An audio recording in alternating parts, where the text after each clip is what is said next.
Picture this. The executioner's axe has already fallen. You are still conscious. You are still kneeling. You can feel your neck. The chopping block is rough against your collarbone. The crowd behind you has gone very quiet. Your tunic collar is folded down and you can feel cold morning air on the back of your neck. And you can feel something else, too. Something warm. Something wrong. The blow landed, but it did not finish. This next part gets weird. Oh, hey there, I'm your dead host, and today we're talking about the most bureaucratically embarrassing way the medieval justice system could fail, the botched beheading. Incomplete cervical transection, if you want the clinical term, non-fatal decapitation, if you want the nightmare term. The executioner swung, the executioner missed the sweet spot, and now your body is doing something no one designed it to survive. Let's find out what happens when the axe does not finish the job. Here is what has to happen for a beheading to work cleanly. Your neck contains two common carotid arteries carrying roughly 700 to 800 milliliters of blood to your brain every minute at a pressure near 120 millimeters of mercury systolic. It contains a spinal cord about 13 millimeters in diameter, roughly the width of your thumb, which controls every voluntary muscle below your shoulders. That cord runs through stacked vertebral bodies, and the target is not the bone, it's the disc. The intervertebral disc at C3 to C4 is approximately 6 millimeters thick, with the consistency of firm jello. That is the anatomical sweet spot. Miss it, and you hit the vertebral body itself, which has a compressive strength of 1,500 to 3,000 newtons. You are now chopping through solid bone. That's not a sweet spot. That's a minefield. A purpose-built headsman's axe head weighed 2 to 4 kilograms. A sharp edge, ground to 25 to 30 degrees, slices through the disc cleanly. A dull edge, wider than 1 millimeter at the bevel, displaces tissue rather than cutting it. It crushes. It tears. It stalls in the 5 to 7 centimeters of dense trapezius and semispinalis muscle covering the back of your neck before it reaches bone at all. Clean severance of both carotids and the spinal cord would drop cerebral perfusion to near zero within 2 to 3 heartbeats and leave 2 to 13 seconds of residual consciousness before the cortex goes dark. Animal EEG studies confirm this window. Clean is fast. Clean is almost merciful. This is not clean. Historical records document that Mary Queen of Scots required 3 axe blows in 1587. Some medieval executions required 7 to 11 strikes. Each incomplete blow reopens partially severed tissue, drives bone fragments into the spinal canal, and keeps arterial bleeding going without completing the job. Here is the timeline of what your body does in between. Millisecond 0. The blade strikes the posterior cervical musculature. Your A-delta pain fibers, which carry sharp initial pain at 5 to 30 meters per second, deliver the impact signal to your brainstem in under 20 milliseconds. There is no grace period, no shock buffer. You register the blow before your nervous system has time to negotiate. Your heart rate spikes, your blood pressure jumps reflexively. The blade has fractured, but not fully severed your C4 vertebra, and bone fragments, some as small as 3 to 4 millimeters, the size of a small pea, are now inside your spinal canal. First 15 seconds. The incomplete spinal cord injury produces what modern neurology calls Brown-Séquard pattern. One side of your cord is more damaged than the other. On the less damaged side, pain signals still travel. On the other, motor function is collapsing. You feel the injury asymmetrically. Your left hand goes numb. Your right side burns. You are fully conscious, heart rate now above 110 BPM, and you cannot organize your limbs. The bone fragments are compressing the cord directly, and patients with modern spinal cord injuries describe this sensation as an electric fire that cannot be localized. You feel it everywhere and nowhere specific. You cannot stand up. You do not know which direction is down. Yeah. I can do it. I can do it. First, 30 to 60 seconds. The partial cervical wound has torn the external jugular and grazed the carotid.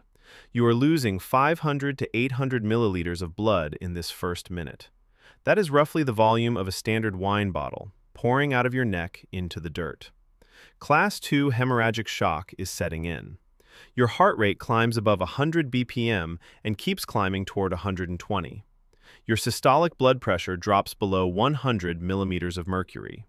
Your skin goes cold and clammy as your peripheral vascular system begins constricting, pulling blood toward your core. At the same time, traumatic injury to your cervical spinal cord has disrupted sympathetic outflow below the lesion. Your blood vessels are losing tone. They are dilating uncontrolled. Your cardiac output cannot fill the vascular bed that is suddenly expanding. Blood pressure is collapsing towards 70 systolic, not just from blood loss, but from the vasculature itself giving up. This is called neurogenic shock, and it is compounding everything else simultaneously. 2-for-1 special. If the blade angled slightly low, it also contacted the trachea. Tracheal rings are cartilage. They compress and split rather than stop a blade. Blood is now in your airway. The gurgling is audible. You are aspirating. You are conscious for this. Bro, please stop being conscious for this. 60 to 90 seconds. The second blow is coming. Your brain's endogenous opioid system has begun releasing beta endorphins. This is roughly equivalent to a low dose of morphine. It blunts the edges of pain perception, but does not eliminate it. It is insufficient. You still feel the full event horizon of what is happening to your neck. You feel the executioner reposition. You feel the shadow shift.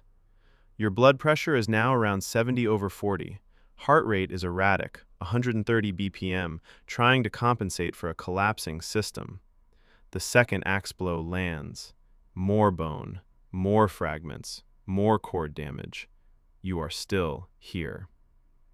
2 to 4 minutes. Cerebral autoregulation, your brain's mechanism for maintaining blood flow under pressure, drops. Holds until mean arterial pressure falls below approximately 50 millimeters of mercury. You are getting close. Your vision is tunneling. You can still hear. Hearing is the last sense to go. The crowd noise is muffled, distant, like listening through a wall. Your EEG, if anyone cared to measure it, is sliding from alert alpha waves at 8 to 13 Hz down toward delta waves below 4 Hz. Time is dilating. Each second is stretching. A vasovagal response may briefly drop your heart rate further as your own nervous system, overwhelmed by catastrophic trauma, paradoxically tries to slow everything down. You may lose consciousness briefly here, not from blood loss, from your brain hitting a circuit breaker. It may not hold. All right, but what does this actually feel like? Not the physiology, the inside of it. The first thing survivors of near decapitation war wounds describe is not pain, but dislocation. The head and neck house the densest concentration of proprioceptive mechanoreceptors in the body. When those are destroyed, your brain loses its positional map. You do not know where your head is in space. Soldiers with catastrophic neck wounds in combat report a floating sensation, a profound spatial confusion, while remaining fully alert. You are conscious, and you cannot locate yourself. Holy. The pain arrives in waves rather than a single event. Some survivors describe it as heat rather than impact. Others describe it as pressure so total it becomes its own kind of silence. Then the electric burning from the cord fragments, bilateral, non-specific, unignorable. What is strange, and multiple accounts confirm this, is the clarity. As cerebral perfusion pressure drops toward the threshold, the cortex begins shutting down in a posterior to anterior wave. The visual cortex darkens first, then somatosensory. The last thing running is the prefrontal cortex, your executive thought, your awareness that you are aware. Some researchers and near-death accounts suggest the final subjective experience is not a dimming of sight, but a narrowing of thought, a closing inward. The sensation is cognitive rather than sensory. You, the person who knelt in that dirt yard on an overcast morning, who felt the cold air on your neck, who heard the sentence read aloud, you are already gone before the thought finishes. Historical records suggest roughly 10 to 15% of pre-modern axe executions involved multiple blows, with some accounts requiring the executioner to use a knife to complete the separation.